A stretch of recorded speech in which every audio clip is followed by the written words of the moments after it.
Welcome to Indus talks. ഇന്നത്തെ വീഡിയോയിൽ നമ്മൾ ഡിസ്കസ് ചെയ്യാൻ പോകുന്നത് നമ്മുടെ ഇവാലുവേഷൻ ആൻഡ് മാനേജ്മെന്റ് എന്ന് പറയുന്ന ചാപ്റ്ററിലെ പ്രിവെന്റീവ് മെഡിസിൻ സർവീസസ് എന്ന് പറയുന്ന ഒരു ഭാഗത്തെ കുറിച്ചിട്ടാണ്.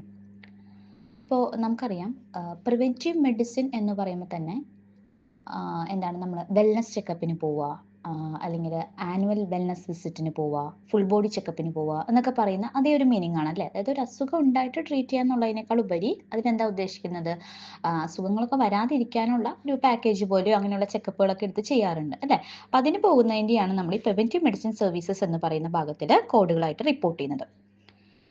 മേജറായിട്ട് ഇതിലെ കോഡുകൾ എന്ന് പറയുമ്പോൾ നമ്മൾ ചൂസ് ചെയ്യുന്നതിൻ്റെ ഏറ്റവും വലിയ ക്രൈറ്റീരിയ, അതിപ്പോൾ ഏത് കാറ്റഗറിയിൽ, അതായത് ഇൻഫൻസ് ആയിക്കോട്ടെ, അഡൾട്ട്സ് ആയിക്കോട്ടെ, ആരും ആയിക്കോട്ടെ, അവരുടെ ഏജിന് എത്ര വയസ്സാണ് എന്നുള്ളത് നിർത്തിയിട്ടാണ് നമ്മൾ മെയിനായിട്ട് കോഡ് ചൂസ് ചെയ്യുക. അതുപോലെ തന്നെ ആളെ പ്രിവെന്റീവ് മെഡിസിൻ സർവീസിന് ആദ്യമായിട്ട്, അതായത് ആദ്യമായിട്ട് വരുന്ന ആളാണോ, അതായത് ന്യൂ പേഷ്യൻ്റ് ആണോ, അതുപോലെ എസ്റ്റാബ്ലിഷ്ഡ് പേഷ്യൻ്റ് ആണോ, ഇത്രയും കാര്യങ്ങൾ വിലയിരുത്തിയിട്ടാണ് നമ്മളിവിടെ കോഡുകൾ ചൂസ് ചെയ്യേണ്ടതായിട്ട് വരുന്നത്. വളരെ എളുപ്പമുള്ളൊരു ഭാഗമാണ് ഈ പ്രിവെന്റീവ് മെഡിസിൻ എന്ന് പറയുന്നത്. പക്ഷേ ഇതിൻ്റെ കൂടെ മറ്റുള്ള ചില കോഡുകളും കൂടി ചേർന്നിട്ടുള്ള ടൈപ്പ് ഓഫ് ക്വസ്റ്റ്യൻസ് നമുക്ക് വരാറുണ്ട്. പ്രിവെന്റീവ് മെഡിസിൻ സർവീസസ് റിപ്പോർട്ട് ചെയ്യുമ്പോൾ ശ്രദ്ധിക്കേണ്ട മറ്റൊരു പോയിന്റ് എന്ന് പറയുന്നത്, ഈ പേഷ്യൻ്റ് പ്രിവെന്റീവ് മെഡിസിൻ സർവീസിന് വരുന്ന ദിവസം ആൾക്ക് ഓൾറെഡി ഉള്ള ഒരു പ്രീ എക്സിസ്റ്റിംഗ് ഡിസീസിനെ അന്ന് ട്രീറ്റ് ചെയ്യപ്പെടുന്നുണ്ടെങ്കിൽ, അവിടെ ഡോക്ടർ ട്രീറ്റ് ചെയ്യപ്പെടുന്നുണ്ടെങ്കിൽ, അല്ലെങ്കിൽ ആൾക്ക് പുതുതായിട്ട് എന്തെങ്കിലും ഒരു അബ്നോർമാലിറ്റി കണ്ടുപിടിച്ചിട്ട് അതിന്മേൽ ഒരു ട്രീറ്റ്മെന്റ് കൊടുക്കുന്നുണ്ടെങ്കിൽ അത് നമ്മൾ സെപ്പറേറ്റ്ലി ഐഡന്റിഫയബിൾ ആയിട്ട് റിപ്പോർട്ട് ചെയ്യേണ്ടതായിട്ടുണ്ട്. ഓക്കെ, ആ സർവീസിന് നമ്മൾ സെപ്പറേറ്റ്ലി ഐഡന്റിഫയബിൾ ആയിട്ട് റിപ്പോർട്ട് ചെയ്യാനുണ്ട്. സോ അന്ന് അവിടെ അതിനുള്ളൊരു ട്രീറ്റ്മെന്റ് കൊടുക്കുന്നുണ്ടെങ്കിൽ കറസ്പോണ്ടിങ് ആയിട്ടുള്ള, അതായത് ഇപ്പം നമുക്കറിയാലോ, ടൈമിനെ ഡിപ്പെൻഡ് ചെയ്തിട്ടോ അല്ലെങ്കിൽ മെഡിക്കൽ ഡിസിഷൻ മേക്കിങ്ങിനെ ഡിപ്പെൻഡ് ചെയ്തിട്ടോ അവിടെ ഏത് OP സർവീസ് ആണോ ന്യൂ പേഷ്യൻറ്റിന് എസ്റ്റാബ്ലിഷ്ഡ് പേഷ്യൻറ്റിന് അനുസരിച്ചിട്ട് ഈ പേഷ്യൻറ്റിൻ്റെ അതനുസരിച്ചിട്ട് സ്റ്റാറ്റസ് അനുസരിച്ചിട്ട് കൊടുക്കുന്ന ആ OP വിസിറ്റ് ഏതാണോ ആ കോഡ് നമ്മൾ ആദ്യം റിപ്പോർട്ട് ചെയ്യുക. ദെൻ അത് കഴിഞ്ഞിട്ട് മോഡിഫൈ 25 അതിൻ്റെ കൂടെ അറ്റാച്ച് ചെയ്ത് കൊടുക്കുക. ദെൻ അത് കഴിഞ്ഞിട്ട് വേണം കറസ്പോണ്ടിങ് ആയിട്ടുള്ള ഇദ്ദേഹം പ്രിവെന്റീവ് മെഡിസിനും കൂടെ ആണല്ലോ വന്നത് അത് റിപ്പോർട്ട് ചെയ്യാനായിട്ട്. അതൊരു ടൈപ്പ് ഓഫ് സിനാരി മീൻസ് നമുക്ക് വരാനുള്ള ടൈപ്പ് ഓഫ് ക്വസ്റ്റ്യൻ ആണ്. അവിടെ വരുന്നൊരു ഗൈഡ് ലൈനും കൂടിയാണ് അത് പ്രധാനപ്പെട്ടത്. ആ സെയിം ഡേയിൽ തന്നെ ഒരു കറസ്പോണ്ടിങ് ആയിട്ടുള്ള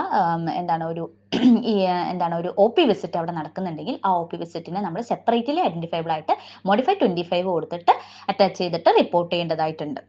ഇതിൽ മെയിനായിട്ട് ന്യൂ പേഷ്യൻറ്റിൻ്റെ കോഡുകളായിട്ട് 99381 മുതൽ 99387 വരെയുള്ള കോഡുകളാണ് വരുന്നത്. എസ്റ്റാബ്ലിഷ്ഡ് പേഷ്യൻറ്റിൻ്റെതായിട്ട് 99391 മുതൽ 99397 വരെയുള്ള റേഞ്ച് ഓഫ് കോഡ്സ് ആണ് വരുന്നത്. ഞാൻ പറഞ്ഞ പോലെ തന്നെ ഇതിൽ നമ്മൾ ഏജ് നോക്കിയിട്ടാണ് പേഷ്യൻറ്റിൻ്റെ ഏത് കോഡാണെന്നുള്ളത് ചൂസ് ചെയ്യുന്നത്. ന്യൂ പേഷ്യൻ്റ് ആണോ എസ്റ്റാബ്ലിഷ്ഡ് പേഷ്യൻ്റ് ആണോ, ദെൻ ഏജ് നോക്കിയിട്ട്. അത് കഴിഞ്ഞിട്ടുള്ളൊരു സെക്ഷൻ ഓഫ് കോഡ്സ് വരുന്നുണ്ട്. 99401 മുതലുള്ള കോഡുകളിൽ ഇതുപോലെ തന്നെ അതൊരു പ്രിവെന്റീവ് മെഡിസിൻ്റെ ആണെങ്കിലും അതിൽ കൂടുതലായിട്ട് ഫോക്കസ് ചെയ്യുന്നത് പേഷ്യൻറ്റിനെ ഇൻഡിവിജ്വലായിട്ട് കൗൺസിലിംഗ് കൊടുക്കുക, അല്ലെങ്കിൽ എന്തെങ്കിലും ബിഹേവിയർ ഇന്റർവെൻഷൻസ്, അതായത് പ്രിവെന്റീവ് മെഡിസിൻ സർവീസ് എന്നുള്ളതല്ല അവിടെ ഹൈലൈറ്റ് ചെയ്യുന്നത്. മെയിൻ ആയിട്ട് ഈ കൗൺസിലിംഗ് അല്ലെങ്കിൽ ബിഹേവിയർ ഇന്റർവെൻഷൻ അങ്ങനത്തെ ടൈപ്പ് ഓഫ് ക്വസ്റ്റ്യൻസ് ആണ് ആ ഭാഗത്ത് നിന്ന് നമുക്ക് വരാറായിട്ടുള്ളത്. അപ്പൊ നമ്മൾ മെയിൻ ആയിട്ട് പ്രിവെന്റീവ് മെഡിസിൻ എന്ന് പറയുന്ന ഭാഗത്ത് നിന്ന് ഈ ന്യൂ പേഷ്യന്റ് എസ്റ്റാബ്ലിഷ്ഡ് പേഷ്യന്റ് വിഭാഗത്തിൽ പെടുത്തിയിട്ടുള്ള ടൈപ്പ് ഓഫ് ക്വസ്റ്റ്യൻസ് ആണ് നമുക്ക് പ്രതീക്ഷിക്കാവുന്നത്. അതുപോലെ തന്നെ അടുത്തൊരു കാറ്റഗറിയാണ് വാക്സിനേഷന് വരുന്ന കേസുകളിൽ നമ്മൾ പ്രിവെന്റീവ് മെഡിസിൻ്റെ സർവീസസ് വെച്ച് റിപ്പോർട്ട് ചെയ്യേണ്ട ചില ക്വസ്റ്റ്യൻസ് വരാറുണ്ട്.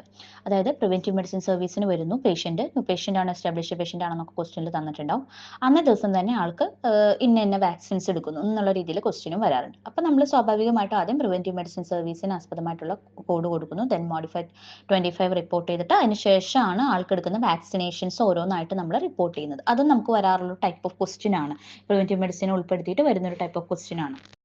അടുത്തതായിട്ട് നമുക്ക് ഇത്രയും പറഞ്ഞതിൽ നിന്നും ഇതുമായി ബന്ധപ്പെട്ടിട്ടുള്ള ചില എക്സാമ്പിൾസ് ഒന്ന് നോക്കാം.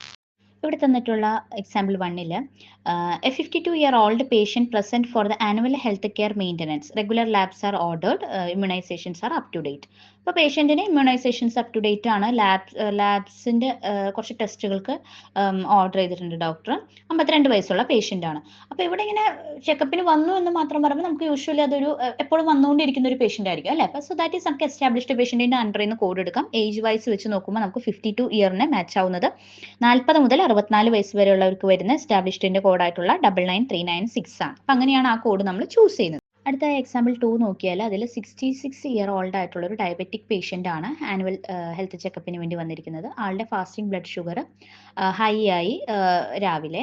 സോ ആളോട് ആ ടെസ്റ്റ് റിപ്പീറ്റ് ചെയ്തിട്ട് ഡോക്ടർ വന്ന് കാണാനായിട്ട് പറയുന്നുണ്ട് ക്ലിനിക്കിൽ. അപ്പോൾ അതായത് അത് അവിടെ എന്താണ് ഒന്ന് അവിടെ ഒരു സിഗ്നിഫിക്കൻ്റ് ഐഡൻറ്റിഫയബിൾ ആയിട്ടുള്ള ഒരു ട്രീറ്റ്മെൻറ്റ് അതിന് കൊടുക്കേണ്ടതായിട്ടിരിക്കുന്നു. ബാക്കി കാര്യങ്ങളെല്ലാം റെഗുലർ ലാബ്സ് എല്ലാം ഓർഡർ ചെയ്തു, മെഡിക്കേഷൻസ് ഒക്കെ അഡ്ജസ്റ്റ് ചെയ്തു, റിസൾട്ട് നോക്കിയതിന് ശേഷം ആൾക്ക് ഓൾറെഡി എന്താണ് CKD സ്റ്റേജ് 3A കൂടി ഉണ്ട്. അപ്പോൾ ഡയബറ്റിക് ആയ പേഷ്യൻറ്റിന് CKD സ്റ്റേജ് 3A. അപ്പോൾ നമുക്കറിയാലോ അവിടെ കോഡും എന്താണ് കോഡും നമ്മൾ ഓൾറെഡി ICD കോഡായിട്ട് റിപ്പോർട്ട് ചെയ്യേണ്ടതായിട്ടിരിക്കും. ICD കൂടി റിപ്പോർട്ട് ചെയ്യാൻ പറയുകയാണെന്നുണ്ടെങ്കിൽ. അതുപോലെ ആളെ വെൽനസ് ചെക്കപ്പിനാണ് വന്നത് എന്നുള്ള രീതിയിലുള്ള സെറ്റ് കോഡ്, സ്റ്റാറ്റസ് കോഡ് അതും കൊടുക്കേണ്ടി നമ്മൾ വരും.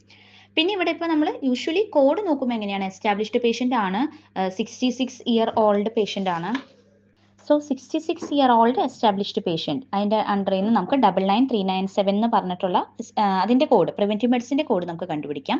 ഇവിടെ പേഷ്യൻ്റ് ഓൾറെഡി ഡയബറ്റിക്കും CKD ഒക്കെ ഉള്ള പേഷ്യൻ്റ് ആയതുകൊണ്ട് നമുക്ക് എന്താണ് ഇവിടെ നമുക്ക് ഔട്ട് പേഷ്യൻറ്റ് സർവീസ് റിപ്പോർട്ട് ചെയ്യണമല്ലോ. കാരണം അവിടെ വെച്ചിട്ട് ഫാസ്റ്റിംഗ് ബ്ലഡ് ഷുഗറിന് ആൾക്ക് സിഗ്നിഫിക്കൻ്റ് ഐഡൻറ്റിഫൈഡ് ആയിട്ടുള്ള ട്രീറ്റ്മെൻറ്റ് കൊടുത്തതുകൊണ്ട് നമുക്ക് ആ കോഡ് ഹൈലൈറ്റ് ചെയ്യണം. അതിനുവേണ്ടി നമുക്ക് 99214 മോഡറേറ്റ് കോംപ്ലക്സിറ്റി എന്നുള്ള ലെവലിലാണല്ലോ ഇവിടെ വരിക.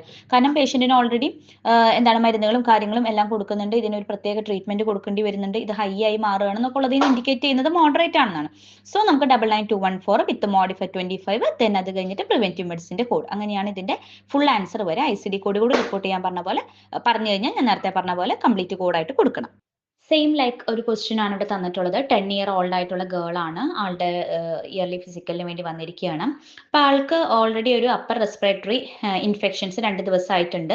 അപ്പോൾ ആൾക്ക് എന്താണ് ഡോക്ടർ അതിനുള്ള ട്രീറ്റ്മെന്റ്സും കാര്യങ്ങളും അവിടെ വെച്ച് കൊടുക്കുന്നുണ്ട് അല്ലേ. ഓക്കെ, അപ്പോൾ വിത്ത് ഹെർ പീഡിയാട്രീഷ്യൻ എന്ന് പറഞ്ഞുകൊണ്ട് ഈ പേഷ്യൻ്റ് ഒരു എസ്റ്റാബ്ലിഷ്ഡ് പേഷ്യൻ്റ് ആണെന്ന് നമുക്ക് മനസ്സിലായി. ആളുടെ ഏജ് വെച്ചുകൊണ്ട് 99393 ആണ് ആളുടെ പ്രിവെന്റീവ് മെഡിസിൻ സർവീസിന്റെ കോഡ് നമുക്ക് കണ്ടുപിടിക്കാൻ സാധിക്കും. ഇനി ഈ പേഷ്യന്റ് വന്നിട്ടുള്ള നമുക്ക് അവൈലബിൾ ആയിട്ടുള്ള ഓപ്ഷൻ വെച്ചിട്ട് ഈ പേഷ്യന്റിന് ഒരു OP ഒരു എന്താണ് ഒരു സർവീസ് കൂടി ഇവിടെ സിഗ്നിഫിക്കൻ്റ് ഐഡന്റിഫയബിൾ ആയിട്ട് ആളുടെ അപ്പർ റെസ്പിറേറ്ററി ഇൻഫെക്ഷന് വേണ്ടി കൊടുത്തിട്ടുണ്ട് അല്ലെ. സോ അതിന് വേണ്ടിയിട്ട് നമുക്ക് 99213 ആണ് ഈ തന്നിട്ടുള്ള ഡാറ്റ അനുസരിച്ചിട്ട് ഇവിടെ കൊടുക്കാൻ പറ്റുന്നത്, അല്ലെങ്കിൽ നമ്മുടെ ഓപ്ഷൻ അനുസരിച്ചിട്ട് അതാണ് വരുന്നത് അല്ലെ. അപ്പോൾ 99213 വിത്ത് മോഡിഫൈഡ് 25, ദെൻ അത് കഴിഞ്ഞിട്ട് പ്രിവെന്റീവ് മെഡിസിന്റെ കോഡ്. അങ്ങനെയാണ് ഓപ്ഷൻ B നമുക്ക് കിട്ടുന്നത്. ഇവിടെ തന്നിട്ടുള്ള ക്വസ്റ്റ്യനിൽ പേഷ്യന്റ് ഒരു ആനുവൽ വെൽനസ് വിസിറ്റിന് വേണ്ടിയിട്ട് വന്നിരിക്കുകയാണ്. 32 വയസ്സുള്ള പേഷ്യന്റ് ആണ്. അന്നത്തെ സെയിം ഡേയിൽ പേഷ്യന്റിന് ഡയഫ്രം ഫിറ്റിംഗ് കൂടി ചെയ്യണം ബർത്ത് കൺട്രോളിന് വേണ്ടിയിട്ട്. സോ അതിനുവേണ്ടി പെൽവിക് എക്സാമിനേഷൻ കൂടി ചെയ്യുന്നുണ്ട്. അത് കഴിഞ്ഞിട്ട് എന്താണ് ഈ ഡയഫ്രം ഫിറ്റിംഗ് കൂടി ചെയ്യുന്നുണ്ട്. അപ്പോൾ നമ്മൾ എന്താണ് ഇവിടെ വെൽനസ് എക്സാമിനേഷന് വന്നിട്ടാണ് ഈ 2 കാര്യങ്ങൾ ചെയ്യുന്നത്. അപ്പോൾ വെൽനസ് എക്സാമിനേഷന്റെ കോഡ് ഇവരൊരു എസ്റ്റാബ്ലിഷ്ഡ് പേഷ്യന്റ് ആയതുകൊണ്ട് ഇവരുടെ ഏജ് വെച്ചിട്ട് നമുക്ക് 99395 എന്ന് കിട്ടും വിത്ത് മോഡിഫൈഡ് 25. ദെൻ പെൽവിക് എക്സാമിനേഷന്റെ കോഡാണ് ആ 99459. നമ്മൾ ഇപ്പോഴത്തെ നമ്മുടെ CPT ടെക്സ്റ്റ് ബുക്ക് അനുസരിച്ചിട്ട് നമുക്കറിയാം എന്താണ് OP വിസിറ്റിന്റെ കൂടിയോ അല്ലെങ്കിൽ എന്താണ് ഇതുപോലെ പ്രിവെന്റീവ് മെഡിസിന്റെ കൂടിയൊക്കെ ഒരു പെൽവിക് എക്സാമിനേഷൻ ചെയ്തു എന്ന് പറഞ്ഞാൽ ആഡ് ഓൺ ആയിട്ട് ആ കോഡ് എടുത്ത് കൊടുക്കണം. അപ്പോൾ ഇവിടെ പെൽവിക് എക്സാമിനേഷൻ ചെയ്യുന്നുണ്ട്, എന്നിട്ടാണ് ഡയഫ്രം ഫിറ്റിംഗ് ചെയ്യുന്നത്. ആ ഡയഫ്രം ഫിറ്റിംഗിന്റെ കോഡാണ് നമ്മൾ 5 സീരീസിൽ എടുത്ത് കൊടുത്തിട്ടുള്ളത്. സോ നമ്മളിവിടെ ഡിസ്കസ് ചെയ്തത് ഇവാലുവേഷൻ ആൻഡ് മാനേജ്മെൻറ്റിൽ തന്നെ പ്രധാനപ്പെട്ട ടോപ്പിക് ആയിട്ടുള്ള പ്രിവെൻറ്റീവ് മെഡിസിൻ സർവീസ് എന്ന് പറയുന്ന ഭാഗത്തുനിന്ന് ഇമ്പോർട്ടൻ്റ് ആയിട്ടുള്ള ഗൈഡ് ലൈൻസ് ഏതൊക്കെയാണ്, അവിടെ ഏതൊക്കെ ടൈപ്പ് ഓഫ് പ്രോബ്ലംസ് ആണ് നമുക്കിപ്പോൾ വരുന്നത് എന്നുള്ളതൊക്കെയാണ്. അപ്പോൾ ഇനി നിങ്ങൾ ഇവാലുവേഷൻ മാനേജ്മെൻറ്റ് പഠിക്കുന്ന സമയത്ത് ഇതെല്ലാം നിങ്ങൾക്ക് വളരെ യൂസ്ഫുൾ ആവുമെന്ന് വിചാരിക്കുന്നു. Anyway, thank you for watching this video.